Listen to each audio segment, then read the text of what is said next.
Hello friends, Krishna किरण channel पर आपका स्वागत है। इस कहानी को सुनने से पहले चैनल को सब्सक्राइब कर लें। ये बहुत ही रोचक कहानी है। कहानी पूरी सुनने तथा लाइक एवं शेयर जरूर करें। धन्यवाद। प्रेमा नॉवल मुंशी प्रेमचंद। प्रेमा भाग 1। सच्ची उदारता। संध्या का समय है। डूबने वाले सूर्य की सुनहरी किरणें रंगीन शीश की आड़ से एक अंग्रेजी ढंग पर सजे हुए कमरे में झोंक रही हैं, जिससे सारा कमरा रंगीन हो रहा है। अंग्रेजी ढंग की मनोहर तस्वीरें जो दीवारों से लटक रही है, इस समय रंगीन वस्त्र धारण करके और भी सुंदर मालूम होती है। कमरे के बीचों बीच एक गोल मेज है, जिसके चारों तरफ नर्म मखमली गद्दों की रंगीन कुर्सियां बिछी हुई है। इनमें से एक कुर्सी पर एक युवा पुरुष सर नीचा किए हुए बैठा कुछ सोच रहा है। वह अति सुंदर और रूपवान पुरुष है, जिस पर अंग्रेजी काट के कपड़े बहुत भले मालूम होते हैं। उसके सामने मेज पर एक कागज है, जिसको वह बार बार देखता है। उसके चेहरे से ऐसा विदित होता है कि इस समय वह किसी गहरे सोच में डूबा हुआ है। थोड़ी देर तक वह इसी तरह पहलू बदलता रहा।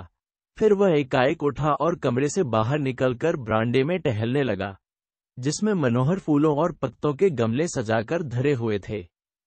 वह बरामदे से फिर कमरे में आया और कागज का टुकड़ा उठाकर बड़ी बेचैनी के साथ इधर उधर टहलने लगा।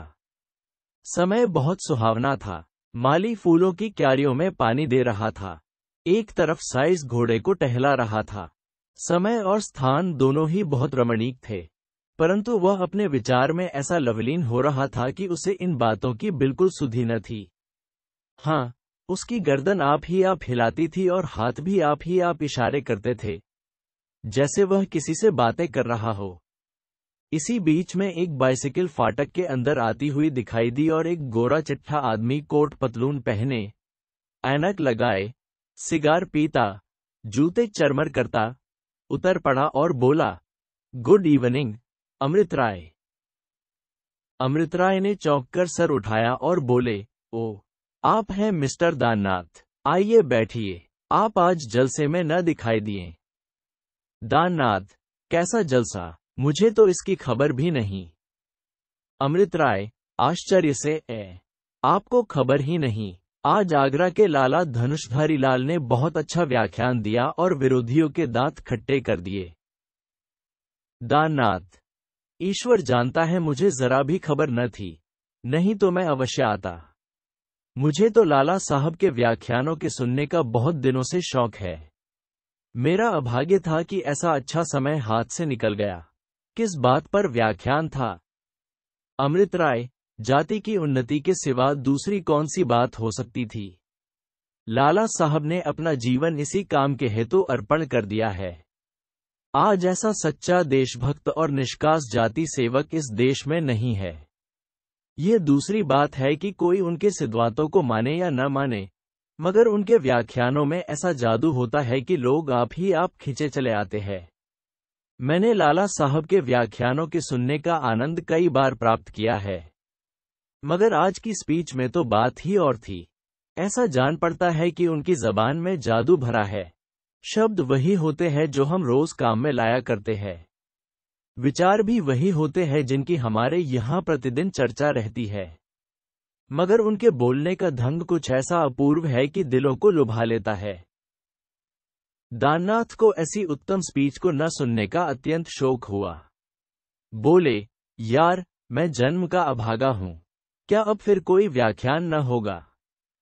अमृत राय, आशा तो नहीं है, क्योंकि लाला साहब लखनऊ जा रहे हैं, उधर से आगरा को चले जाएंगे, फिर नहीं मालूम कब दर्शन दें। दाननाथ, अपने कर्म की हीनता की क्या कहूं।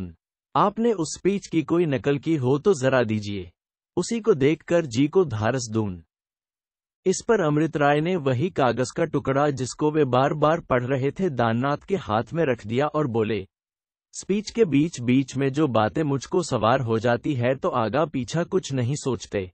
समझाने लगे, मित्र, तुम कैसी लड़कपन की बातें करते हो। तुमको शायद अभी मालूम नहीं कि तुम कैसा भारी बोझ अपने सर पर ले रहे हो। जो रास्ता अभी तुमको साफ दिखाई दे रहा है वह कांटों से ऐसा भरा है कि एक एक पग धरना कठिन है।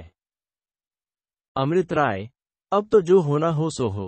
जो बात दिल में जम गई वह तम गई। मैं खूब जानता हूं कि मुझको बड़ी बड़ी कठिनाइयों का सामना करना पड़ेगा, मगर आज मेरा हिसाब ऐसा बढ़ा हुआ है कि मैं बड़े से बड़ा काम कर सकता हूं और ऊंचे से ऊंचे पहाड़ पर चढ़ सकता हूं। दाननाथ, ईश्वर आपके उत्साह को सदा बढ़ावे। मैं जानता हूं कि आप जिस काम के लिए उद्योग करेंगे उसे अवश्य पूरा कर दिखाएंगे। मैं आपके इरादों में विघ्न डालना कदापि नहीं चाहता, मगर मनुष्य का धर्म है कि जिस काम में हाथ लगावे पहले उसका ऊंच नीच खूब विचार ले। अब प्रच्छन्न बातों से हटकर प्रत्यक्ष बातों की तरफा आइए।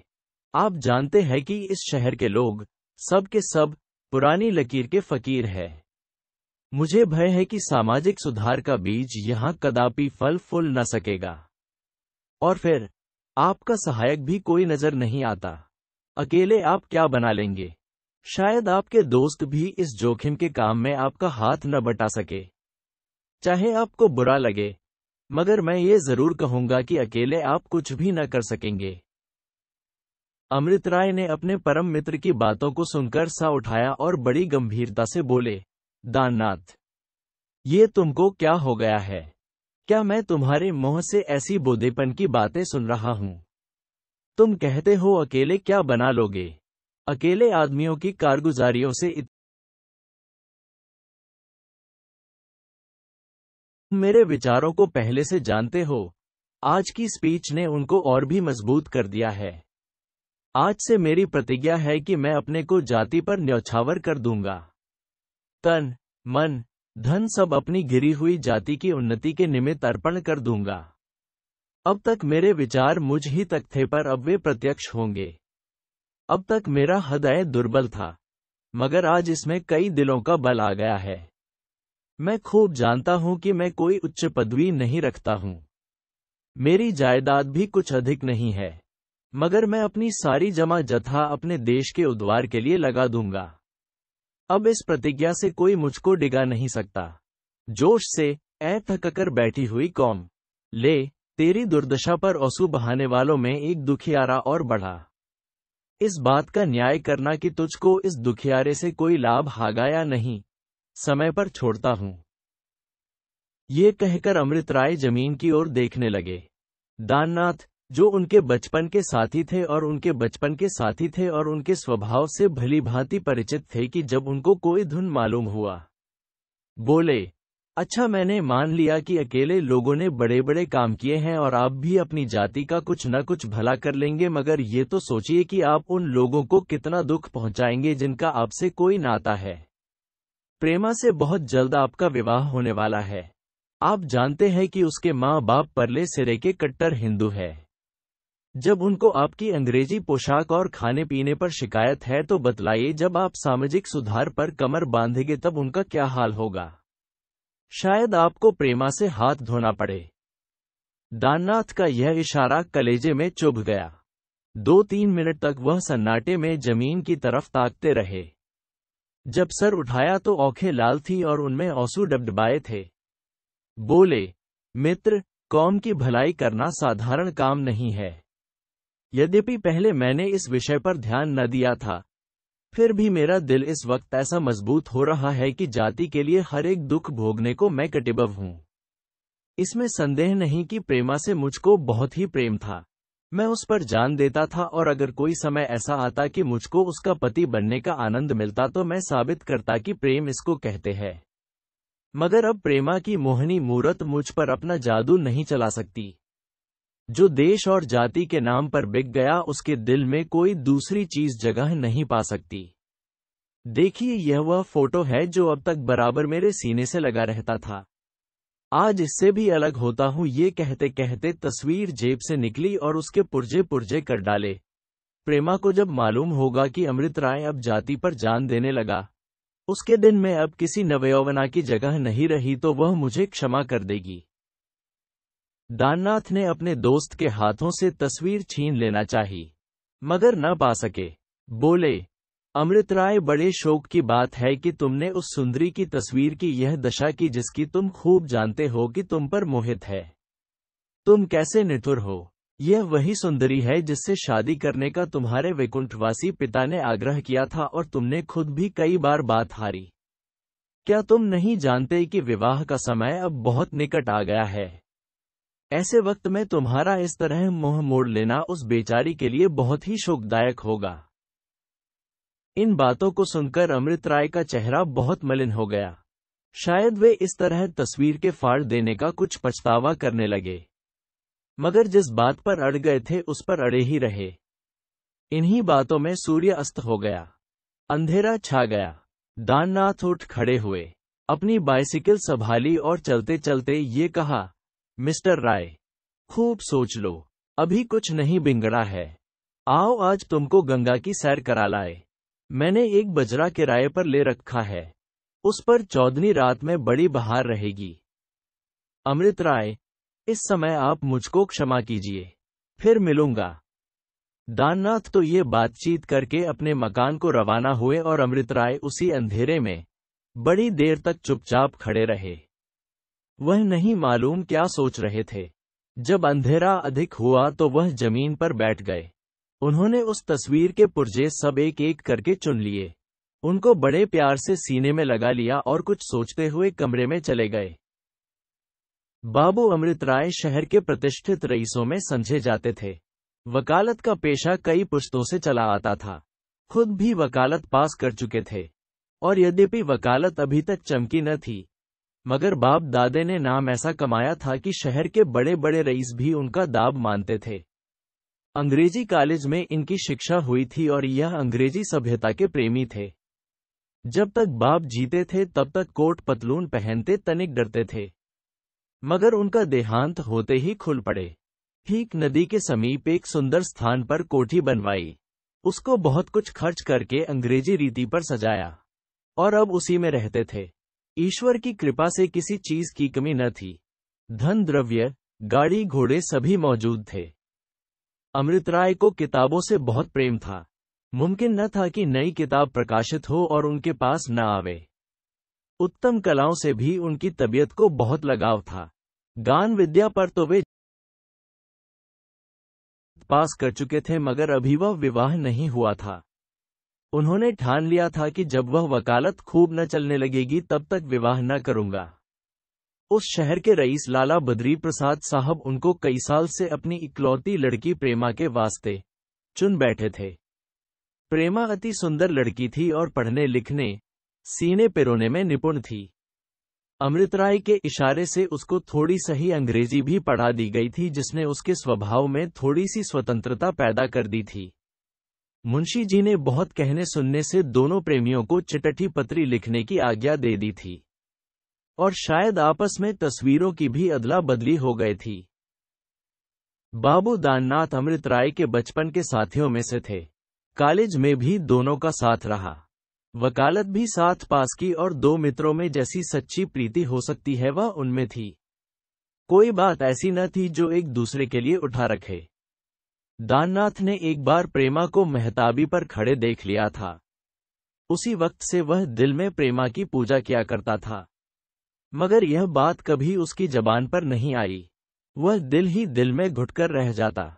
सैकड़ों बार उसकी स्वार्थ दृष्टि ने उसे उभारा था कि तू कोई चाल चलकर बद्री प्रसाद का मन अमृत राय से फेर दे, परंतु उसने हर बार इस कमीनेपन के ख्याल को दबाया था। वह स्वभाव का बहुत निर्मल और आचरण का बहुत शुद्ध था। वह मर जाना पसंद करता, मगर किसी को हानि पहुंचाकर अपना मनोरथ कदापि पूरा नहीं कर सकता था। यह भी न था कि वह केवल दिखाने के लिए अमृत राय से मेल रखता हो और दिल में उनसे जलता हो। वह उनके साथ सच्चे मित्र भाव का बर्ताव करता था। आज भी जब अमृत राय ने उससे अपने इरादे जाहिर किए तब उसने सच्चे दिल से उनको समझाकर ऊंच नीच सुझाया, मगर इसका जो कुछ असर हुआ हम पहले दिखा चुके हैं। उसने साफ साफ कह दिया कि अगर तुम रिफॉर्मरों की मंडली में मिलोगे तो प्रेमा से हाथ धोना पड़ेगा। मगर अमृत राय ने एक न सुनी। मित्र का जो धर्म है वह दाननाथ ने पूरा कर दिया, मगर जब उसने देखा कि यह अपने अनुष्ठान पर अड़े ही रहेंगे तो उसको कोई वजह न मालूम हुई कि मैं ये सब बातें बद्री प्रसाद से बयान करके क्यों न प्रेमा का पति बनने का उद्योग करूं। यहाँ से वह यही सब बातें सोचते विचारते घर पर आए। कोट पतलून उतार दिया और सीधे सादे कपड़े पहन मुंशी बद्री प्रसाद के मकान को रवाना हुए। इस वक्त उसके दिन की जो हालत हो रही थी, बयान नहीं की जा सकती। कभी यह विचार आता कि मेरा इस तरह जाना लोगों को मुझसे नाराज न कर दे, मुझे लोग स्वार्थी न समझने लगे। फिर सोचता कि कहीं अमृत राय अपना इरादा पलट दे और आश्चर्य नहीं कि ऐसा ही हो, तो मैं कहीं मोह दिखाने योग्य न रहूंगा। मगर यह सोचते सोचते जब प्रेमा की मोहनी मूरत आँख के सामने आ गई, तब ये सब शंकाएं दूर हो गई और वह बद्री प्रसाद के मकान पर बातें करते दिखाई दिए। प्रेमा भाग 2।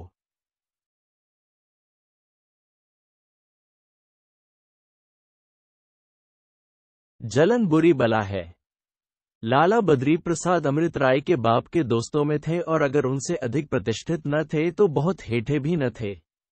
दोनों में लड़के लड़की के ब्याह की बातचीत पक्की हो गई थी और अगर मुंशी धनपत राय 2 बरस भी और जीते तो बेटे का सेहरा देख लेते। मगर कालवश हो गए और यह अरमान मन में लिए वैकुंठ को सिधारे। हाँ, मरते मरते उनकी बेटे हो यह नसीहत थी कि मुशून्य बद्री प्रसाद की लड़की से अवश्य विवाह करना। अमृत राय ने भी लजाते लजाते बात हारी थी, मगर मुंशी धनपत राय को मरे आज 5 बरस बीत चुके थे। इस बीच में उन्होंने वकालत भी पास कर ली थी और अच्छे खासे अंग्रेज बन बैठे थे। इस परिवर्तन ने पब्लिक की आंखों में उनका आदर घटा दिया था। इसके विपरीत बद्री प्रसाद पक्के हिंदू थे। साल भर 12 मास उनके यहाँ श्रीमद् भागवत की कथा हुआ करती थी। कोई दिन ऐसा न जाता कि भंडार में 150 साधुओं का प्रसाद न बनता हो। इस उदारता ने उनको सारे शहर में सर्वप्रिय बना दिया था। प्रतिदिन भोर होते ही वह गंगा स्नान को पैदल जाया करते थे और रास्ते में जितने आदमी उनको देखते सब आदर से सर झुकाते थे और आपस में कानाफूसी करते कि दुखियारों का ये दाता सदा फलता फूलता रहे। यद्यपि लाला बद्री प्रसाद अमृत राय की चाल ढाल को पसंद न करते थे और कई बेर उनको समझाकर हार भी चुके थे, मगर शहर में ऐसा होनहार, विद्यावान, सुंदर और धनिक कोई दूसरा आदमी न था जो उनकी प्राण से अधिक प्रिय लड़की प्रेमा के पति बनने के योग्य हो। इस कारण वे बेबस हो रहे थे। लड़की अकेली थी, इसलिए दूसरे शहर में ब्याह भी न कर सकते थे। इस लड़की के गुण और सुंदरता की इतनी प्रशंसा थी कि उस शहर के सब रईस उसे चाहते थे। जब किसी कामकाज के मौके पर प्रेमा 16 श्रृंगार करके जीती तो जितनी और स्त्रियां वहां होती उसके पैरों तले आंखें बिछाती। बड़ी बुई औरतें कहा करती थी कि ऐसी सुंदर लड़की कहीं देखने में नहीं आई। और जैसी प्रेमा औरतों में थी वैसे ही अमृत राय मर्दों में थे। ईश्वर ने अपने हाथ से दोनों का जोड़ मिलाया था। हाँ, शहर के पुराने हिंदू लोग इस विवाह के खिलाफ थे। वह कहते कि अमृत राय सब गुण अगर सही, मगर है तो ईसाई। उनसे प्रेमा जैसी लड़की का विवाह करना ठीक नहीं है। मुंशी जी के नातेदार लोग भी इस शादी के विरुद्ध थे। इसी खींचात्यानल में 5 बरस बीत चुके थे। अमृत राय भी कुछ बहुत उद्यम न मालूम होते थे, मगर इस साल मुंशी बद्री प्रसाद ने भी हियाब किया और अमृत राय भी मुस्तैद हुए और विवाह की साइत निश्चय की गई। अब दोनों तरफ तैयारियां हो रही थी। प्रेमा की मां अमृत राय के नाम पर बिकी हुई थी और लड़की के लिए अभी से गहने पाते बनवाने लगी थी कि निदान आज यह महाभयानक खबर पहुंची कि अमृत राय ईसाई हो गया है और उसका किसी मेम से विवाह हो रहा है। इस खबर ने मुंशी जी के दिल पर वही काम किया जो बिजली किसी हरे भरे पेड़ पर गिर कर करती है। वे बूढ़े तो थे ही, इस धक्के को न सह सके और पछाड़ खाकर जमीन पर गिर पड़े। उनका बेसुध होना था कि सारा भीतर बाहर एक हो गया। तमाम नौकर चाकर अपने पराये इकट्ठे हो गए और क्या हुआ का शोर मचने लगा। अब जिसको देखिए यही कहता फिरता है कि अमृत राय ईसाई हो गया है। कोई कहता है थाने में रपट करो, कोई कहता है चलकर मारपीट करो। बाहर से दम ही दम में अंदर खबर पहुंची। वहां भी कोहराम मच गया। प्रेमा की मां बेचारी बहुत दिनों से बीमार थी और उन्हीं की जिद थी कि बेटी की शादी जहां तक जल्द हो जाए अच्छा है। यद्यपि वह पुराने विचार की बूढ़ी औरत थी और उनको प्रेमा का अमृत राय के पास प्रेम पत्र भेजना एक औख न भाता था, तथापि जब से उन्होंने उनको एक बार अपने आंगन में खड़े देख लिया था तब से उनको यही धुन सवार थी कि मेरी औंखों की तारा का विवाह हो तो उन्हीं से हो। वह इस वक्त बैठी हुई बेटी से बातचीत कर रही थी कि बाहर से यह खबर पहुंची। वह अमृत राय को अपना दामाद समझने लगी थी और कुछ तो न हो सका, बेटी को गले लगाकर रोने लगी। प्रेमा ने आंसू को रोकना चाहा, मगर न रोक सकी। उसकी बरसों की संचित आशा रूपी बेल क्षण मात्र में कुम्हला गई। हाय, उससे रोया भी न गया। चित व्याकुल हो गया। मां को रोती छोड़ वह अपने कमरे में आई, चारपाई पर धम से गिर पड़ी। जबान से केवल इतना निकला कि नारायण, अब कैसे जियोगी, और उसके भी होश जाते रहे। तमाम धर की लौड़ियां उस पर जान देती थी। सब की सब एकत्र हो गईं और अमृत राय को हत्यारे और पापी की पदवियां दी जाने लगी। अगर घर में कोई ऐसा था कि जिसको अमृत राय के ईसाई होने का विश्वास न आया तो वह प्रेमा के भाई बाबू कमला प्रसाद थे। बाबू साहब बड़े समझदार आदमी थे। उन्होंने अमृत राय के कई लेख मासिक पत्रों में देखे थे जिनमें ईसाई मत का खंडन किया गया था, और हिंदू धर्म की महिमा नाम की जो पुस्तक उन्होंने लिखी थी उसकी तो बड़े बड़े पंडितों ने तारीफ की थी। फिर कैसे मुमकिन था कि एकदम उनके ख्याल पलट जाते और वह ईसाई मत धारण कर लेते। कमला प्रसाद यही सोच रहे थे कि दाननाथ आते दिखाई दिए। उनके चेहरे से घबराहट बरस रही थी।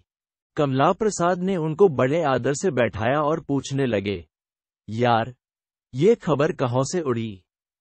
मुझे तो विश्वास नहीं आता। दाननाथ, विश्वास आने की कोई बात भी तो हो।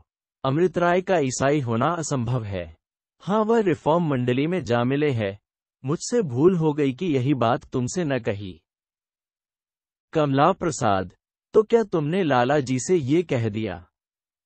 दाननाथ ने संकोच से सर झुकाकर कहा, यही तो भूल हो गई। मेरी अक्ल पर पत्थर पड़ गए थे। आज शाम को जब अमृत राय से मुलाकात करने गया तो उन्होंने बात बात में कहा कि अब मैं शादी न करूंगा। मैंने कुछ न सोचा विचारा और यह बात आकर मुंशी जी से कह दी। अगर मुझको यह मालूम होता कि इस बात का ये बतंगड़ हो जाएगा तो मैं कभी न कहता। आप जानते हैं कि अमृत राय मेरे परम मित्र है। मैंने जो यह संदेशा पहुंचाया तो इससे किसी की बुराई करने का आशय न था। मैंने केवल भलाई की नीयत से यह बात कही थी। क्या कहूं? मुंशी जी तो यह बात सुनते ही जोर से चिल्ला उठे, वह ईसाई हो गया। मैंने बहुतेरा अपना मतलब समझाया मगर कौन सुनता है। वह यही कहते मूर्छा खाकर गिर पड़े। कमला प्रसाद ये सुनते ही लपककर अपने पिता के पास पहुंचे। वह अभी तक बेसुध थे। उनको होश में लाए और दाननाथ का मतलब समझाया और फिर घर में पहुंचे। उधर सारे मोहल्ले की स्त्रियां प्रेमा के कमरे में एकत्र हो गई थी और अपने अपने विचारानुसार उसको सचेत करने की तरकीबें कर रही थी, मगर अब तक किसी से कुछ न बन पड़ा। निदान एक सुंदर नवयौवना दरवाजे से आती दिखाई दी। उसको देखते ही सब औरतों ने शोर मचाया जो पूर्णा आ गई। अब रानी को चेत आ जाएगी। पूर्णा एक ब्राह्मणी थी। इसकी उम्र केवल 20 वर्ष की होगी। यह अति सुशीला और रूपवती थी। उसके बदन पर सादी साड़ी और सादे गहने बहुत ही भले मालूम होते थे। उसका विवाह पंडित बसंत कुमार से हुआ था जो एक दफ्तर में 30 रुपए महीने के नौकर थे। उनका मकान पड़ोस ही में था। पूर्णा के घर में दूसरा कोई न था, इसलिए जब 10 बजे पंडित जी दफ्तर को चले जाते तो वह प्रेमा के घर चली आती और दोनों सखियां शाम तक अपने अपने मन की बातें सुना करती। प्रेमा उसको इतना चाहती थी कि यदि वह कभी किसी कारण से न आ सकती तो स्वयं उसके घर चली जाती। उसे देखे बिना उसको कल न पड़ती थी। पूर्णा का भी यही हाल था। पूर्णा ने आते ही सब स्त्रियों को वहां से हटा दिया। प्रेमा को इत्र सुघाया केवड़े और गुलाब का छींटा मुख पर मारा। धीरे धीरे उसके तलवे सहलाए, सब खिड़कियां खुलवा दी। इस तरह जब ठंडक पहुंची तो प्रेमा ने आंखें खोल दी और चौंककर उठ बैठी। बूढ़ी मां की जान में जान आई। वह पूर्णा की बलाएं लेने लगी और थोड़ी देर में सब स्त्रियां प्रेमा को आशीर्वाद देते हुए सिंधारी। पूर्णा रह गई। जब एकांत हुआ तो उसने कहा, प्यारी प्रेमा, आंखें खोलो, यह क्या गत बना रखी है। प्रेमा ने बहुत धीरे से कहा, हाय सखी, मेरी तो सब आशाएं मिट्टी में मिल गईं। पूर्णा, प्यारी ऐसी बातें न करो, जरा दिल को संभालो और बताओ तुमको ये खबर कैसे मिली। प्रेमा, कुछ न पूछो सखी, मैं बड़ी अभागिनी हूं। रोकर, हाय, दिल बैठा जाता है, मैं कैसे जियूंगी। पूर्णा, प्यारी जरा दिल को धारस तो दो, मैं अभी सब पता लगा देती हूं। बाबू अमृत राय पर जो दोष लोगों ने लगाया है वह सब झूठ है। प्रेमा, सखी, तुम्हारे मोह में घी शक्कर, ईश्वर करे तुम्हारी बातें सच हों। थोड़ी देर चुप रहने के बाद वह फिर बोली, कहीं एक दम के लिए मेरी उस कटकलेजिए से भेंट हो जाती तो मैं उनका क्षेम कुशल पूछती, फिर मुझे मरने का रंज न होता। पूर्णा, ये कैसी बात कहती हो सखी, मरे वह जो तुमको देख न सके। मुझसे कहो मैं तांबे के पत्र पर लिख दूं कि अमृत राय अगर ब्याह करेंगे तो तुम ही से करेंगे। तुम्हारे पास उनके 20 पत्र पड़े हैं, मालूम होता है किसी ने कलेजा निकाल के धर दिया है। एक एक शब्द से सच्चा प्रेम टपकता है, ऐसा आदमी कभी दगा नहीं कर सकता। प्रेमा, यही सब सोच सोच कर तो आज 4 बरस से दिल को धारस दे रही हूं, मगर अब उनकी बातों का मुझे विश्वास नहीं रहा।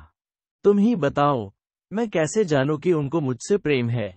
आज 4 बरस के दिन बीत गए, मुझे तो एक एक दिन काटना दूभर हो रहा है और वहां कुछ खबर ही नहीं होती। मुझे कभी कभी उनके इस टालमटोल पर ऐसी झुंझलाहट होती है कि तुमसे क्या कहूं। जी चाहता है उनको भूल जाऊं, मगर कुछ बस नहीं चलता, दिल बेहया हो गया। यहां अभी यही बातें हो रही थी कि बाबू कमला प्रसाद कमरे में दाखिल हुए। उनको देखते ही पूर्णा ने घूंघट निकाल ली और प्रेमा ले भी चट आंखों से आंसू पोंछ लिए और संभल बैठी। कमला प्रसाद, प्रेमा, तुम भी कैसी नादान हो, ऐसी बातों पर तुमको विश्वास क्यों कर आ गया। इतना सुनना था कि प्रेमा का मुखड़ा गुलाब की तरह खिल गया। हर्ष के मारे आंखें चमकने लगी। पूर्णा ने आहिस्ता से उसकी एक उंगली दबाई। दोनों के दिल धड़कने लगे कि देखें ये क्या कहते हैं। कमला प्रसाद, बात केवल इतनी हुई कि घंटा भर हुआ, लाला जी के पास बाबू दाननाथ आए हुए थे। शादी ब्याह की चर्चा होने लगी तो बाबू साहब ने कहा कि मुझे तो बाबू अमृत राय के इरादे इस साल भी पक्के नहीं मालूम होते, शायद वह रिफॉर्म मंडली में दाखिल होने वाले हैं। बस इतनी सी बात लोगों ने कुछ का कुछ समझ लिया। लाला जी अधर बेहोश होकर गिर पड़े, अम्मा उधर बदहवास हो गई। अब जब तक उनको संभालो कि सारे घर में कोलाहल होने लगा। ईसाई होना क्या कोई दिल लगी है, और फिर उनको इसकी जरूरत ही क्या है। पूजा पाठ तो वह करते नहीं तो उन्हें क्या कुत्ते ने काटा है कि अपना मत छोड़कर नक्कू बने। ऐसी बेसर पैर की बातों पर एतबार नहीं करना चाहिए। लो अब मुंह धो डालो। हंसी खुशी की बातचीत की। मुझे तुम्हारे रोने धोने से बहुत रंज हुआ। ये कहकर बाबू कमला प्रसाद बाहर चले गए और पूर्णा ने हंसकर कहा, सुना कुछ मैं जो कहती थी कि यह सब झूठ है। ले अब मोह मीठा करावो। प्रेमा ने प्रफुल्लित होकर पूर्णा को छाती से लिपटा लिया और उसके पतले पतले होठों को चूमकर बोली, मोह मीठा हुआ या और लोगी। पूर्णा, यह मिठाइयां रख छोड़ो उनके वास्ते जिनकी निठुराई पर अभी कुड़ रही थी। मेरे लिए तो आगरा वाले की दुकान की ताजी ताजी अमृतियां चाहिए। प्रेमा, अच्छा अब की उनको चिट्ठी लिखूंगी तो लिख दूंगी कि पूर्णा अब से अमृतियां मांगती है। पूर्णा, तुम क्या लिखोगी? हाँ, मैं आज का सारा वृतांत लिखूंगी। ऐसा ऐसा बनाऊंगी कि तुम भी क्या याद करो, सारी कलई खोल दूंगी।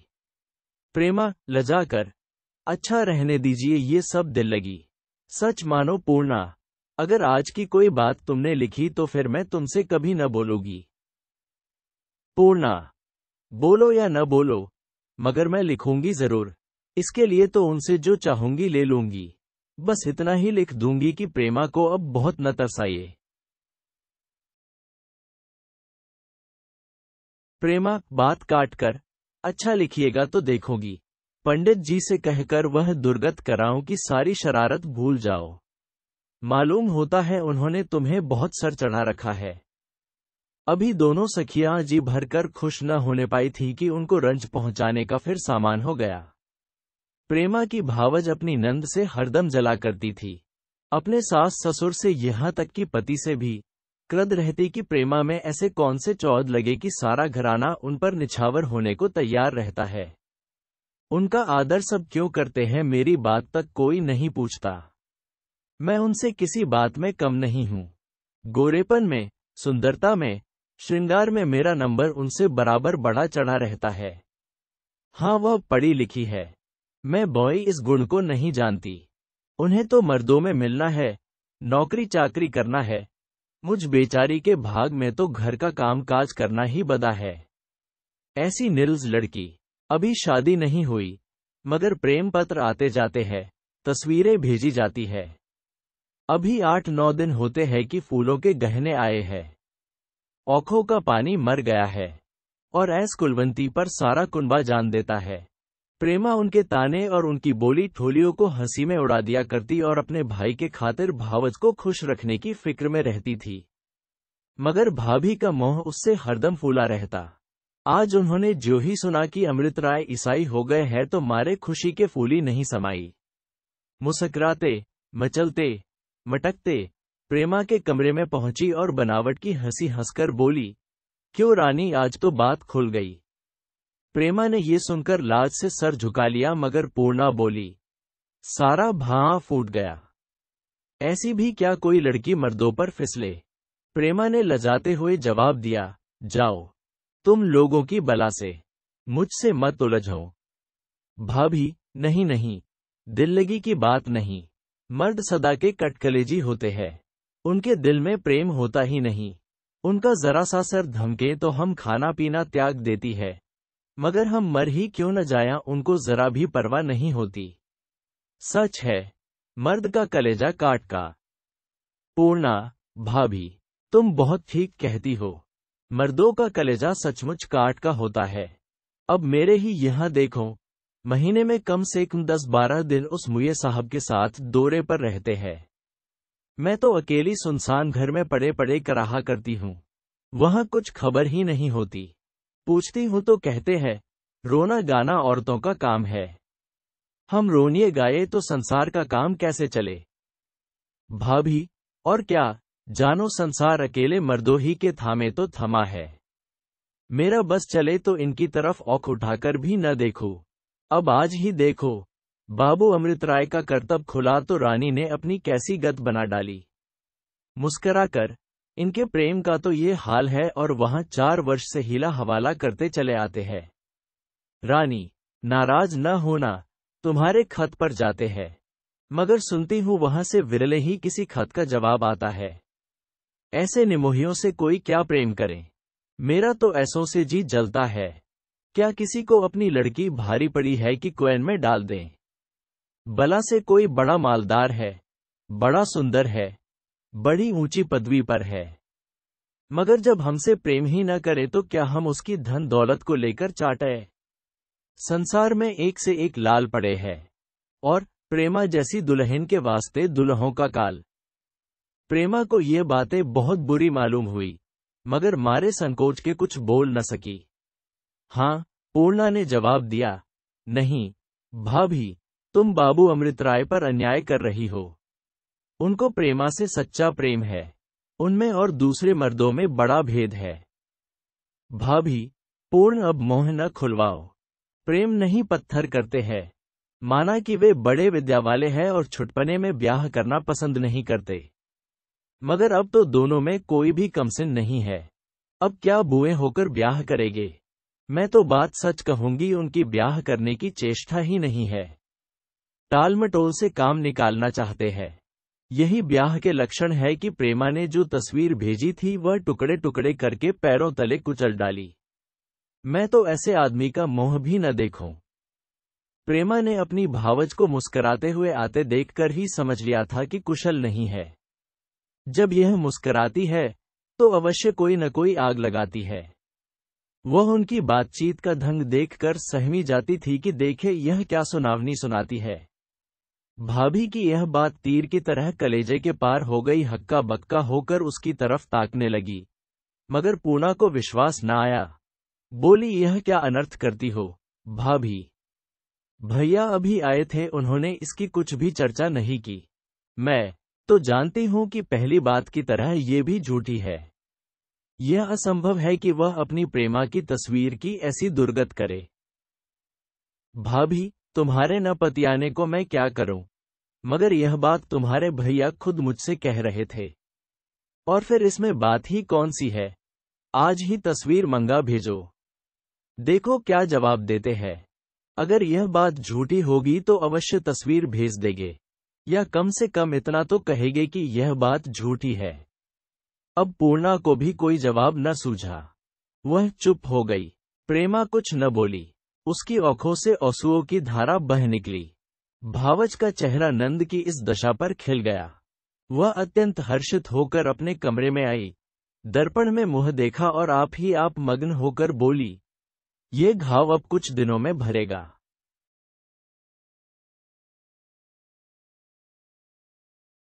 प्रेमा भाग 3। झूठे मददगार। प्रेमा भाग 3। झूठे मददगार। बाबू अमृत राय रात भर करवटें बदलते रहे। ज्यों-ज्यों उन्होंने अपने नए इरादों और नई उमंगों पर विचार किया, त्यों-त्यों उनका दिल और भी दृढ़ होता गया और भोर होते होते देशभक्ति का जोश उनके दिल में लहरें मारने लगा। पहले कुछ देर तक प्रेमा से नाता टूट जाने की चिंता इस लहर पर बौंद का काम करती रही, मगर अंत में लहरें ऐसी उठी कि वह बौंद टूट गया। सुबह होते ही मुंह हाथ धो, कपड़े पहन और बाइसिकल पर सवार होकर अपने दोस्तों की तरफ चले। पहले पहल मिस्टर गुलजारीलाल LLB के यहाँ पहुंचे। यह वकील साहब बड़े उपकारी मनुष्य थे और सामाजिक सुधार का बड़ा पक्ष करते हैं। उन्होंने जब अमुतराय के इरादे और उनके पूरे होने की कल्पनाएं सुनी तो बहुत खुश हुए और बोले, आप मेरी ओर से निश्चिंत रहिए और मुझे अपना सच्चा हितैषी समझिए। मुझे बहुत हर्ष हुआ कि हमारे शहर में आप जैसे योग्य पुरुष ने इस भारी बोझ को अपने सार लिया। आप जो काम चाहें मुझे सौंप दीजिए, मैं उसको अवश्य पूरा करूंगा और उसमें अपनी बढ़ाई समझूंगा। अमृतराय वकील साहब की बातों पर लटू हो गए। उन्होंने सच्चे दिल से उनको धन्यवाद दिया और कहा कि मैं इस शहर में एक सामाजिक सुधार की सभा स्थापित करना चाहता हूं। वकील साहब इस बात पर उछल पड़े और कहा कि आप मुझे उस सभा का सदस्य और हितचितक समझें। मैं उसकी मदद दिलो जान से करूंगा। अमृतराय इस अच्छे शगुन होते हुए दाननाथ के घर पहुंचे। हम पहले कह चुके हैं कि दाननाथ के घर पहुंचे। हम पहले कह चुके हैं कि दाननाथ उनके सच्चे दोस्तों में थे। वे दन को देखते ही बड़े आदर से उठ खड़े हुए और पूछा, क्यों भाई, क्या इरादे हैं? अमृतराय ने बहुत गंभीरत से जवाब दिया, मैं अपने इरादे आप पर प्रकट कर चुका हूं और आप जानते हैं कि मैं जो कुछ कहता हूं वह कर दिखाता हूं। बस आपके पास केवल इतना पूछना के लिए आया हूं कि आप इस शुभ कार्य में मेरी कुछ मदद करेंगे या नहीं। दाननाथ सामाजिक सुधार को पसंद तो करता था, मगर उसके लिए हानि या बदनामी लेना नहीं चाहता था। फिर इस वक्त तो वह लाला बद्री प्रसाद का कृपापात्र भी बनना चाहता था। इसलिए उसने जवाब दिया, अमृतराय, तुम जानते हो कि मैं हर काम में तुम्हारा साथ देने को तैयार हूं। रुपया, पैसा, समय सभी से सहायता करूंगा, मगर छिपे छिपे। अभी मैं इस सभा में खुल्लम खुल्ला सम्मिलित होकर नुकसान उठाना उचित नहीं समझता, विशेष इस कारण से कि मेरे सम्मिलित होने से सभा को कोई बल नहीं पहुंचेगा। बाबू अमृतराय ने अधिक वादानुवाद करना अनुचित समझा। इसमें संदेह नहीं कि उनको दाननाथ से बहुत आशा थी, मगर इस समय वह यहाँ बहुत न ठहरे और विद्या के लिए प्रसिद्ध थे। जब अमृतराय ने उनसे सभा संबंध बातें की तो वह बहुत खुश हुए। उन्होंने अमृतराय को गले लगा लिया और बोले, मिस्टर अमृतराय, तुमने मुझे सस्ते छोड़ दिया। मैं खुद कई दिन से इन्हीं बातों के सोच विचार में डूबा हुआ हूं। आपने मेरे सर से बोझ उतार लिया। जैसी याता इस काम के करने की आप में है वह मुझे नाम को भी नहीं। मैं इस सभा का मेंबर हूं। बाबू अमृत राय को पंडित जी से इतनी आशा न थी। उन्होंने सोचा था कि अगर पंडित जी इस काम को पसंद करेंगे तो खुल्लम खुल्ला शरीक होते झिझकेंगे। मगर पंडित जी की बातों ने उनका दिल बहुत बढ़ा दिया। यहां से निकले तो वह अपनी ही आंखों में 2 इंच ऊंचे मालूम होते थे। अपनी अर्थसिद्धि के नशे में झूमते झामते और मूंछों पर ताव देते एनबी अग्रवाल साहब की सेवा में पहुंचे मिस्टर अग्रवाला अंग्रेजी और संस्कृत के पंडित थे। व्याख्यान देने में भी निपुण थे और शहर में सब उनका आदर करते थे। उन्होंने भी अमृत राय की सहायता करने का वादा किया और इस सभा का ज्वाइंट सेक्रेटरी होना स्वीकार किया। खुलासा ये कि 9 बजते बजते अमृत राय सारे शहर के प्रसिद्ध और नई रोशनी वाले पुरुषों से मिलाए और ऐसा कोई न था जिसने उनके इरादे की प्रशंसा न की हो या सहायता करने का वादा न किया हो। जलसे का समय 4 बजे शाम को नियत किया गया। दिन के 2 बजे से अमृत राय के बंगले पर लजसे की तैयारियां होने लगीं। फर्श बिछाए गए, छत में झाड़ फानूस हौडियां लटकाई गईं, मेज और कुर्सियां सजाकर धरी गई और सभासदों के लिए खाने पीने का भी प्रबंध किया गया। अमृत राय ने सभा के लिए एक नियमावली बनाई, एक व्याख्यान लिखा और इन कामों को पूरा करके मेंबरों की राह देखने लगे। 2 बज गए, 3 बज गए, मगर कोई न आया। आखिर 4 भी बजे, मगर किसी की सवारी न आई। हाँ, इंजीनियर साहब के पास से एक नौकर यह संदेश लेकर आया कि मैं इस समय नहीं आ सकता। अब तो अमृत राय को चिंता होने लगी कि अगर कोई न आया तो मेरी बड़ी बदनामी होगी और सबसे लज्जित होना पड़ेगा। निदान इसी तरह 5 बज गए और किसी उत्साही पुरुष की सूरत न दिखाई दी। तब ता अमृत राय को विश्वास हो गया कि लोगों ने मुझे धोखा दिया। मुंशी गुलजरीलाल से उनको बहुत कुछ आशा थी।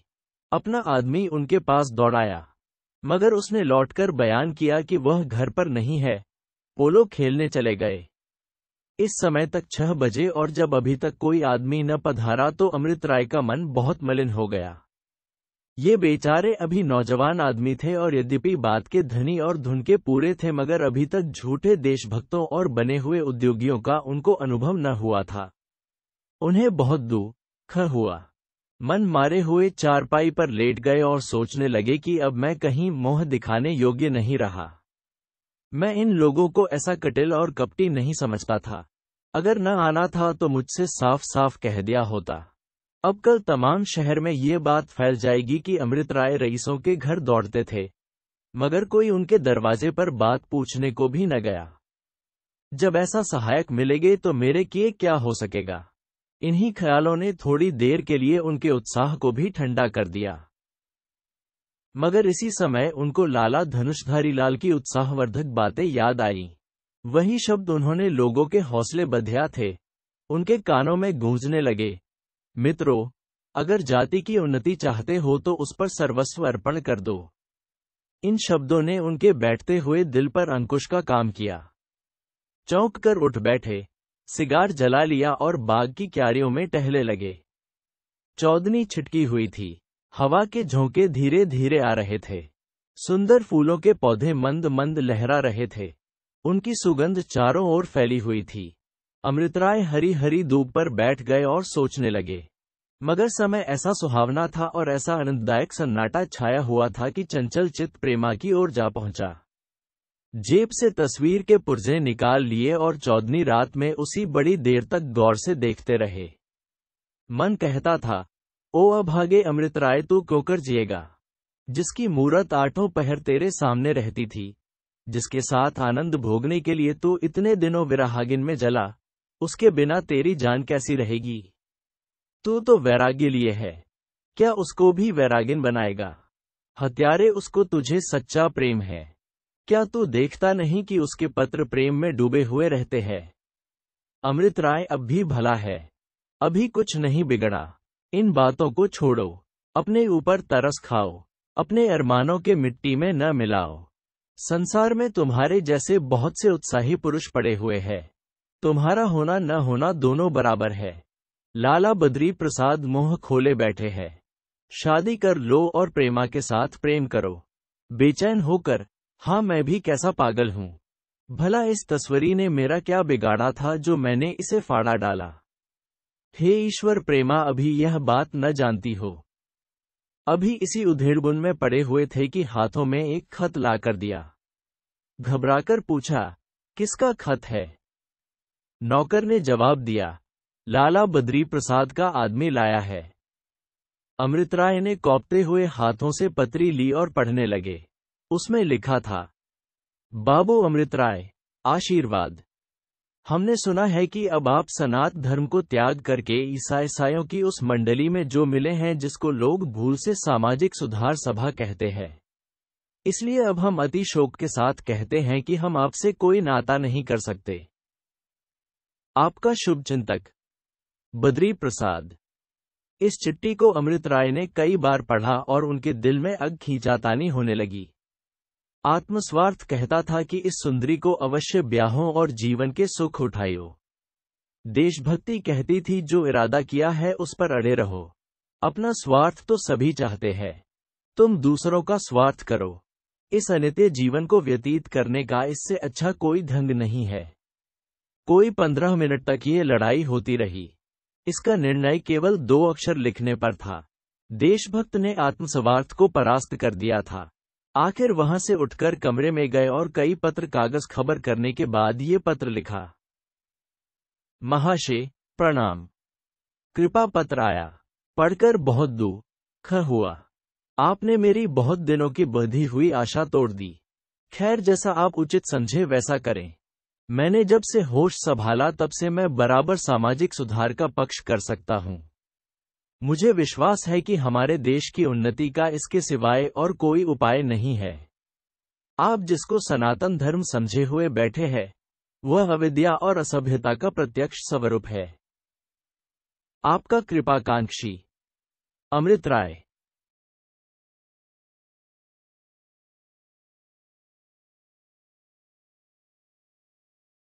प्रेमा भाग 4।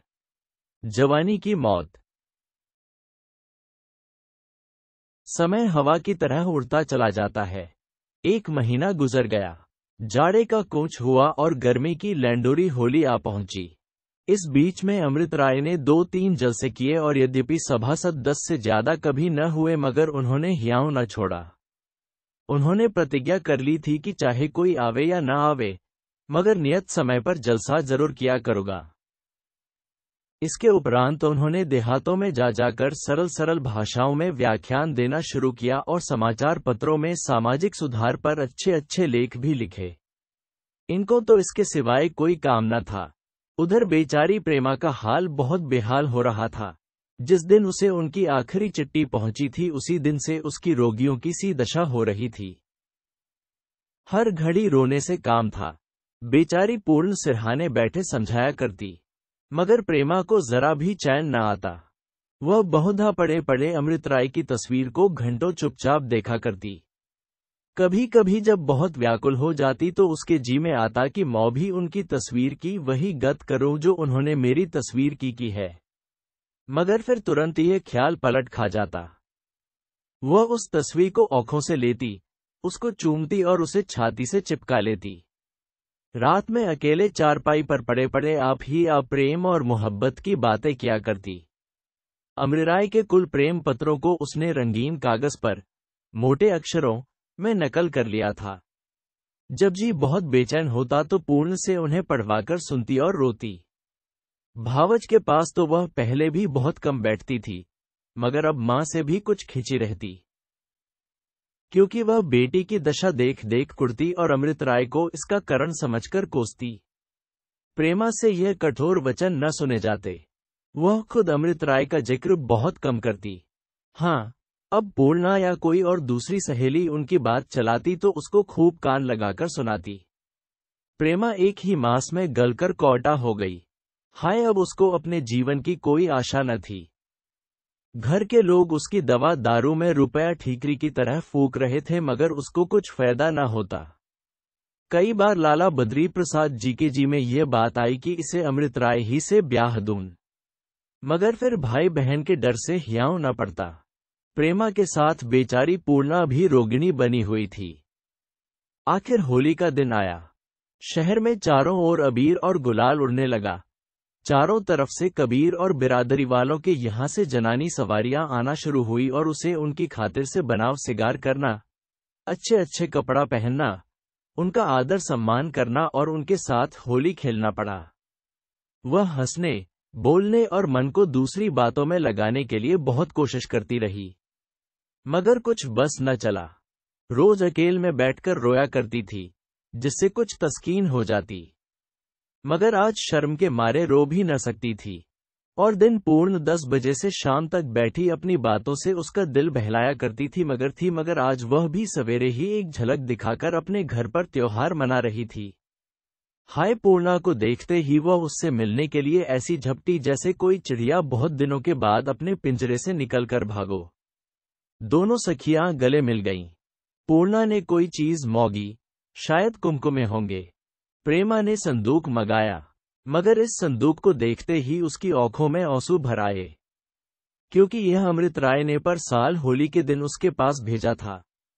थोड़ी देर में पूर्णा अपने घर चली गई, मगर प्रेमा घंटों तक उस संदूक को देख देख रोया की। पूर्णा का मकान पड़ोसी ही में था। उसके पति पंडित बसंत कुमार बहुत सीधे मगर शौकीन और प्रेमी आदमी थे। वे हर बात स्त्री की इच्छानुसार करते। उन्होंने उसे थोड़ा बहुत पढ़ा भी था। अभी ब्याह हुए 2 वर्ष भी न होने पाए थे।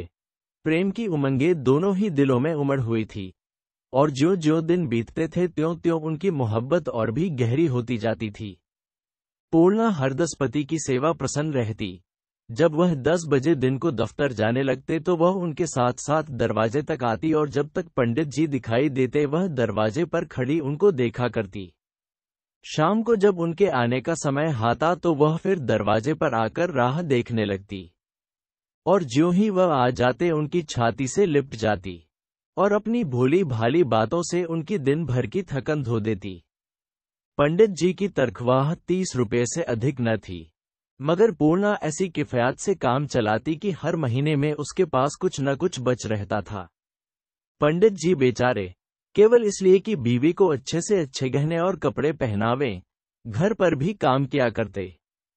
जब कभी वह पूर्णा को कोई नई चीज बनवाकर देते वह फूली न समाती, मगर लालची न थी, खुद कभी किसी चीज के लिए मोह न खोलती। सच तो यह है कि सच्चे प्रेम के आनंद ने उसके दिल में पहनने ओढ़ने की लालसा बाकी न रखी थी। आखिर आज होली का दिन आ गया। आज के दिन का क्या पूछना, जिसने साल भर चातरों पर काटा वह भी आज कहीं न कहीं से उधार ढूंढ कर लाता है और खुशी मनाता है। आज लोग लंगोटी में फाग खेलते हैं। आज के दिन रंज करना पाप है। पंडित जी की शादी के बाद ये दूसरी होली पड़ी थी। पहली होली में बेचारे खाली हाथ थे, बीवी की कुछ खातिर न कर सके थे, मगर अब की उन्होंने बड़ी बड़ी तैयारियां की थी। कोई 100 रुपए ऊपर से कमाया था, उसमें बीवी के वास्ते एक सुंदर कंगन बनवा था। कई उत्तम साड़ियां मोल लाए थे और दोस्तों को नेवता भी दे रखा था। इसके लिए भांति भांति के मुरब्बे, अचार, मिठाइयां मोल लाए थे और गाने बजाने के सामान भी इकट्ठे कर रखे थे। पूर्णा आज बनाव चुनाव किए इधर उधर छवि दिखाती फिरती थी।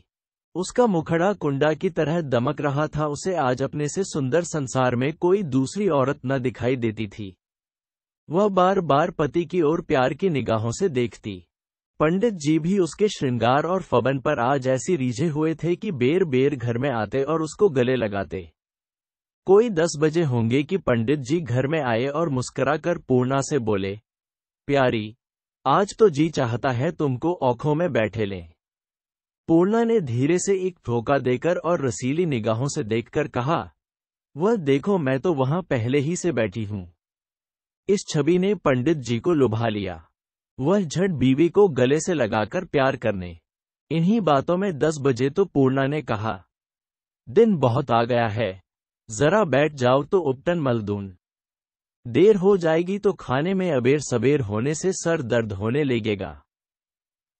पंडित जी ने कहा, नहीं नहीं दो, मैं उपटन नहीं मलवाऊंगा, लाओ धोती दो, नहा आऊं। पूर्णा, वाह उपटन मलवावेंगे, आज की तो ये रीति ही है, आके बैठ जाओ। पंडित, नहीं प्यारी, इसी वक्त जी नहीं चाहता, गर्मी बहुत है। पूर्णा ने लपककर पति का हाथ पकड़ लिया और चारपाई पर बैठकर उपटन मलने लगी। पंडित, मगर जरा जल्दी करना, आज मैं गंगाजी नहीं जाना चाहता हूं। पंडित, मगर जरा जल्दी करना, आज मैं गंगाजी नहीं जाना चाहता हूं। पंडित, यही प्यारी, आज गंगा में बड़ी बहार रहेगी। पूर्णा, अच्छा तो जरा जल्दी लौट आना, यह नहीं कि इधर उधर तैरने लगो।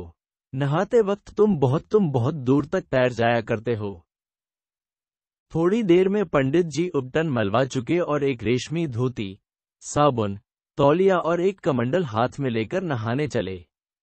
उनका कायदा था कि घाट से जरा अलग नहा करते। ये तैराक भी बहुत अच्छे थे, कई बार शहर के अच्छे तैराकों से बाजी मार चुके थे। यद्यपि आज घर से वादा करके चले थे कि न तैरेंगे, मगर हवा ऐसी धीमी धीम चल रही थी और पानी ऐसा निर्मल था कि उसमें मध्यम मध्यम हलकोरे ऐसे भले मालूम होते थे और दिल ऐसी ऊंघों पर था कि जी तैरने पर ललचाया। तुरंत पानी में कूद पड़े और इधर उधर कल्लोले करने लगे। निदान उनको बीच धारे में कोई लाल चीजें बहती दिखाया दी। गौर से देखा तो कमल के फूल मालूम हुए। सूर्य की किरणों से चमकते हुए वह ऐसे सुंदर मालूम होते थे कि बसंत कुमार का जी उन पर मचल पड़ा। सोचा अगर ये मिल जाएं तो प्यारी पूर्णा के कानों के लिए झुमके बनाऊं। की किरणों से ताजे आदमी थे। बीच धारे तक तैर जाना उनके लिए कोई बड़ी बात न थी। उनको पूरा विश्वास था कि मैं फूल ला सकता हूं। जवानी दीवानी होती है। यह न सोचा था कि ज्यों ज्यों मैं आगे बढ़ूंगा त्यों त्यों फूल भी बढ़ेंगे। उनकी तरफ चले और कोई 15 मिनट में बीच धारे में पहुंच गए। मगर वहां जाकर देखा तो फूल इतना ही दूर और आगे था।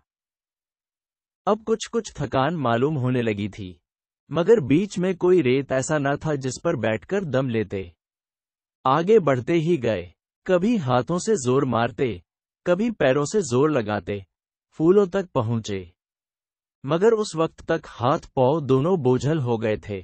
यहां तक कि फूलों को लेने के लिए जब हाथ लपकाना चाहा तो उठ न सका। आखिर उनको दांतों में दबाया और लौटे। मगर जब वहां से उन्होंने किनारों की तरफ देखा तो ऐसा मालूम हुआ मानो 1000 कोस की मंजिल है। बदन में जरा भी शक्ति बाकी न रही थी और पानी भी किनारे से धारे की तरफ बह रहा था। उनका हियाव छूट गया। हाथ उठाया तो वह न उठे, मानो वह अंग में थे ही नहीं। हाय, उस वक्त बसंत कुमार के चेहरे पर जो निराशा और बेबसी छाई हुई थी, उसके ख्याल करने ही से छाती फटती है। उनको मालूम हुआ कि मैं डूबा जा रहा हूं। उस वक्त प्यारी पूर्णा की सुधि आई कि वह मेरी बाट देख रही होगी। उसकी प्यारी प्यारी मोहनी सूरत आंखें के सामने खड़ी हो गई। एक बार और हाथ फेंका मगर कुछ बस न चला। आंखों से आंसू बहने लगे और देखते देखते वह लहरों में लोप आ गए। गंगा माता ने सदा के लिए उनको अपनी गोद में लिया। काल ने फूल के भेस में आकर अपना काम किया। उधर हाल का सुनिए। पंडित जी के चले आने के बाद पूर्णा ने थालियां परसीं। एक बर्तन में गुलाल घोली, उसमें मिलाया। पंडित जी के लिए संदूक से नए कपड़े निकाले। उनकी आस्तीनों में चुन्नटें डाली। टोपी सादी थी, उसमें सितारे टौके। आज माथे पर केसर का टीका लगाना शुभ समझा जाता है। उसने अपने कोमल हाथों से केसर और चंदन रगड़ा, पान लगाए, मेवे सरौते से कतर कतर कटोरा में रखे। रात ही को प्रेमा के बगीचे से सुंदर कलियां लेती आई थी और उनको तर कपड़े में लपेट कर रख दिया था। इस समय वह खूब खिल गई थी। उनको तागे में गूंथकर सुंदर हार बनाया और यह सब प्रबंध करके अपने प्यारे पति की राह देखने लगी। अब पंडित जी को नहाकर आ जाना चाहिए था, मगर नहीं, अभी कुछ देर नहीं हुई, आते ही हो गए। यही सोचकर पूर्णा ने 10 मिनट और उनका रास्ता देखा। अब कुछ चिंता होने लगी। क्या करने लगे? धूप कड़ी हो रही है, लौटने पर नहाया बेनहाया एक हो जाएगा। कदाचित यार दोस्तों से बातों करने लगे। नहीं, मैं उनको खूब जानती हूँ। नदी नहाने जाते हैं तो तैरने की सूझती है। आज भी तैर रहे होंगे। ये सोचकर उसने आधा घंटे और राह देखी, मगर जब वह अब भी न आए तब तो वह बेचैन होने लगी। महरी से कहा, बिल्लो जरा लपक तो जावा, देखो क्या करने लगे। बिल्लो बहुत अच्छे स्वभाव की बुढ़िया थी। इसी घर की चाकरी करते करते उसके बाल पक गए थे। यह इन दोनों प्राणियों को अपने लड़कों के समान समझती थी। वह तुरंत लपकी हुई गंगा जी की तरफ चली। वहां जाकर क्या देखती है कि किनारे पर 2-3 मल्लाह जमा है। पंडित जी की धोती, तौलिया, साबुन कमंडल सब किनारे पर धरे हुए हैं। ये देखते ही उसके पैर मन मन भर के हो गए। दिल धड़ धड़ करने लगा और कलेजा मुंह को आने लगा। या नारायण, ये क्या गजब हो गया। बदहवास घबराई हुई नजदीक पहुंची तो एक मल्लाह ने कहा, काहे बिल्लो, तुम्हारे पंडित नहाई आवा रहें। बिल्लो क्या जवाब देती, उसका गला रुंध गया। आंखों से आंसू बहने लगे, सर पीटने लगी। मल्लाहों ने समझाया कि अब रोये पीटे का होत है। उनकी चीज वस्तु लेव और घर का जाव। बेचारे बड़े भले मनई रहें। बिल्लो ने पंडित जी की चीजें ली और रोते पीटती घर की तरफ चली। ज्यों ज्यों वह मकान के निकट आती त्यों त्यों उसके कदम पीछे को हटे आते थे। हाय नारायण, पूर्णा को ये समाचार कैसे सुनाऊंगी। वह बेचारी 16 सिंगार किए पति की राह देख रही है। ये खबर सुनकर उसकी क्या गत होगी। इस धक्के से उसकी तो छाती फट जाएगी। इन्हीं विचारों में डूबी हुई बिल्लो ने रोते हुए घर में कदम रखा। तमाम चीजें जमीन पर पटक दी और छाती पर दोहथड़ मार हाय हाय करने लगी। बेचारी पूर्णा इस वक्त आईना देख रही थी। वह इस समय ऐसी मगन थी और उसका दिल उंगों और अरमानों से ऐसा भरा हुआ था कि पहले उसको बिल्लो के रोने पीटने का कारण समझ में न आया। वह हकबका कर ताकने लगी कि यकायक सब मजारा उसकी समझ में आ गया। दिल पर एक बिजली कौंध गई। कलेजा सन से हो गया। उसको मालूम हो गया कि मेरा सुहाग उठ गया। जिसने मेरी बाह पकड़ी थी उससे सदा के लिए बिछड़ गई। उसके मुंह से केवल इतना निकला, हाय नारायण, और वह पछाड़ खाकर धम से जमीन पर गिर पड़ी। बिल्लो ने उसको संभाला और पंखा झलने लगी। थोड़ी देर में पास पड़ोस की सैकड़ों औरतें जमा हो गईं। बाहर भी बहुत आदमी एकत्र हो गए। राय हुई कि जाल डलवाया जाए। बाबू कमला प्रसाद भी आए थे। उन्होंने पुलिस को खबर की। प्रेमा को जो ही इस आपत्ति की खबर मिली उसके पैर तले से मिट्टी निकल गई। चटपट आकर घबराई हुई कोठे से उतरी और गिरती पड़ती पूर्णा की घर की तरफ चली। मां ने बहुत रोका मगर कौन सुनता है। जिस वक्त वह वहां पहुंची चारों ओर रोना धोना हो रहा था। घर में ऐसा न था जिसकी आंखों से आंसू की धारा न बह रही हो। अभगिनी पूर्णा का विलाप सुन सुनकर लोगों के कलेजे मुंह को आए जाते थे। हाय पूर्णा पर जो पहाड़ टूट पड़ा वह 7वें बैरी पर भी न टूटे। अभी 1 घंटा पहले वह अपने को संसार की सबसे भाग्यवान औरतों में समझती थी। मगर देखते ही देखते क्या का क्या हो गया। अब उसका सा अभागा कौन होगा। बेचारी समझाने बुझाने से जरा चुप हो जाती, मगर जो ही पति की किसी बात की सुधि आती त्यों ही फिर दिल उमड़ आता और नैनों से नीर की झड़ी लग जाती। चित्त व्याकुल हो जाता और रोम रोम से पसीना बहने लगता।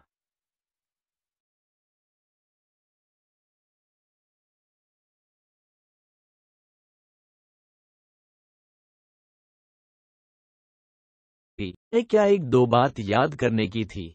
उसने 2 वर्ष तक अपने प्रेम का आनंद लूटा था।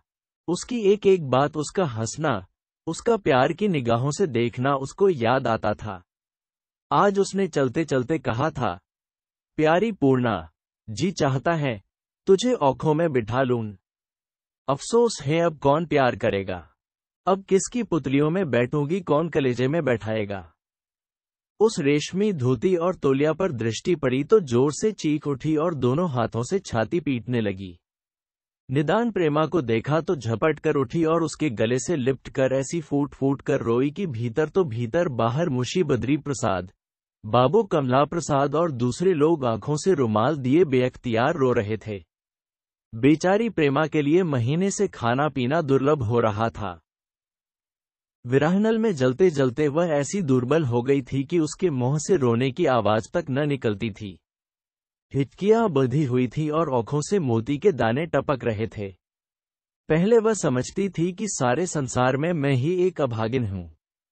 मगर इस समय वह अपना दुख भूल गई और बड़ी मुश्किल से दिल को थाम कर बोली, प्यारी सखी, यह क्या गजब हो गया।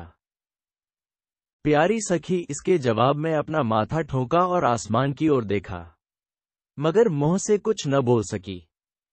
इस दुखियारी अबला का दुख बहुत ही करुणायोग्य था। उसकी जिंदगी का बेड़ा लगाने वाला कोई न था। दुख बहुत ही करुणायोग्य था। उसकी जिंदगी का बेड़ा पार लगाने वाला कोई न था। उसके मैके में सिर्फ एक बूढ़े बाप से नाता था और वह बेचारा भी आजकल का मेहमान हो रहा था। ससुराल में जिससे अपनापा था वह परलोक सिधारा, न सास न ससुर न अपने न पराये। काई चुल्लू भर पानी देने वाला दिखाई न देता था। घर में इतनी जथा जुगती भी न थी कि साल 2 साल के गुजारे भर को गुजारे भर हो जाती। बेचारी पंडित जी को अभी नौकरी ही करते कितने दिन हुए थे कि रुपया जमा कर लेते। जो कमाया वह खाया। पूर्णा को वह बातें नहीं सूझी थी। अभी उसको सोचने का अवकाश ही न मिला था। हाँ, बाहर मर्दाने में लोग आपस में इस विषय पर बातचीत कर रहे थे। 2-2.5 घंटे तक उस मकान में स्त्रियों का ठट्टा लगा रहा, मगर शाम होते होते सब अपने घरों को सिधारी। त्योहार का दिन था, ज्यादा कैसे ठहरती। प्रेमा कुछ देर से मूर्छा पर मूर्छा आने लगी थी। लोग उसे पालकी पर उठाकर वहां से ले गए और दिया में बत्ती पड़ते पड़ते उस घर में सिवाय पूर्णा और बिल्ली के और कोई न था।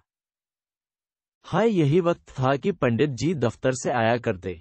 पूर्णा उस वक्त द्वारे पर खड़ी उनकी राह देखा करती और जो ही वह ड्योढ़ी में कदम रखते वह लपक कर उनके हाथों से छतरी ले लेती और उनके हाथ मुंह धोने और जलपान की सामग्री इकट्ठी करती। जब तक वह मिष्टान इत्यादि खाते वह पान के बीड़े लगा रखती। वह प्रेम रस का भूख, दिन भर का थका मौदा, स्त्री की धन खातिरदारियों से गदगद हो जाता। कहाँ वह प्रीति बढ़ाने वाले व्यवहार और कहाँ आज का सन्नाटा। सारा घर भाएं भाएं कर रहा था। दीवारें काटने को दौड़ती थीं। ऐसा मालूम होता कि इसके बसने वालों उजड़ गए। बेचारी पूर्णा आंगन में बैठी हुई। उसके कलेजे में अब रोने का दम नहीं है और न आंखों से आंसू बहते हैं। हाँ, कोई दिल में बैठा खून चूस रहा है। वह शोक से मतवाली हो गई है। नहीं मालूम इस वक्त वह क्या सोच रही है। शायद अपने सिधारने वाले पिया से प्रेम की बातें कर रही है या उससे कर जोड़ के विनती कर रही है कि मुझे भी अपने पास बुला लो। हमको उस शोकातुरा का हाल लिखते ग्लानि होती है। हाय, वह उस समय पहचानी नहीं जाती। उसका चेहरा पीला पड़ गया है। होठों पर पपड़ी छाई हुई है। आंखें सूरज आई हैं। सिर के बाल खुलकर माथे पर बिखर गए हैं। रेशमी साड़ी फटकार तार तार हो गई है। बदन पर गहने का नाम भी नहीं है। चूड़ियां टूटकर चकनाचूर हो गई है। लंबी लंबी सौसें आ रही हैं। वह चिंता, उदासी और शोक का प्रत्यक्ष स्वरूप मालूम होती है। इस वक्त कोई ऐसा नहीं है जो उसको तसल्ली दे। ये सब कुछ हो गया मगर पूर्णा की आस अभी तक कुछ कुछ बंधी हुई है।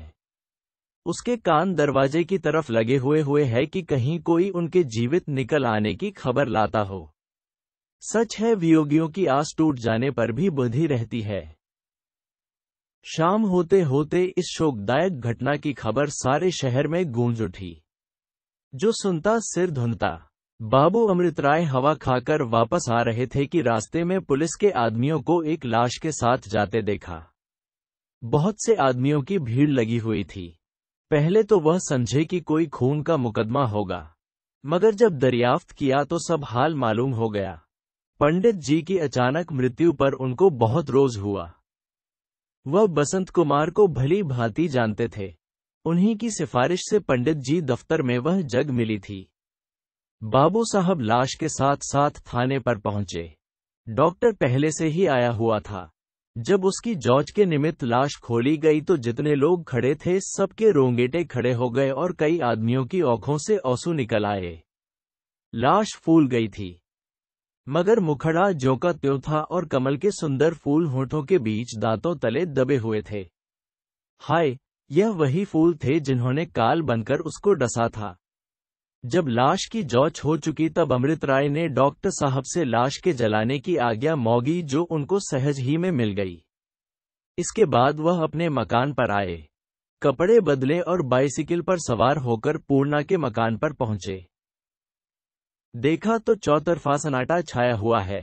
हर तरफ से स्यापा बरस रहा है। यही समय पंडित जी के दफ्तर से आने का था। पूर्णा रोज इसी वक्त उनके जूते की आवाजें सुनने की आदी हो रही थी। इस वक्त जो ही उसने पैरों की चाप सुनी, वह बिजली की तरह दरवाजे की तरफ दौड़ी। मगर जो ही दरवाजे पर आई और अपने पति की जगह पर बाबू अमृत राय को खड़े पाया तो ठिठक गई। शर्म से सर झुका लिया और निराश होकर उल्टे पांव वापस हुई। मुसीबत के समय पर किसी दुख पूछने वालों की सूरत औंखों के लिए बहाना हो जाती है। बाबू अमृत राय 1 महीने में 2-3 बार अवश्य आया करते थे और पंडित जी पर बहुत विश्वास रखते थे। इस वक्त उनके आने से पूर्णा के दिल पर एक ताज़ा सदमा पहुंचा। दिल फिर उमड़ आया और ऐसा फूट फूट कर रोई कि बाबू अमृत राय, जो मोम की तरह नरम दिल रखते थे, बड़ी देर तक चुपचाप खड़े बिसुरा किए। जब जरा जी ठिकाने हुआ तो उन्होंने महीर को बुलाकर बहुत कुछ दिलासा दिया और दहलीज में खड़े होकर पूर्णा को भी समझा और उसको हर तरह की मदद देने का वादा करके चिराग जलते जलते अपने घर की तरफ रवाना हुए। उसी वक्त प्रेमा अपनी महताबी पर हवा खाने निकली थी। सकी आंखें पूर्णा के दरवाजे की तरफ लगी हुई थीं। निदान उसने किसी को बाइसिकल पर सवार उधार से निकलते देखा।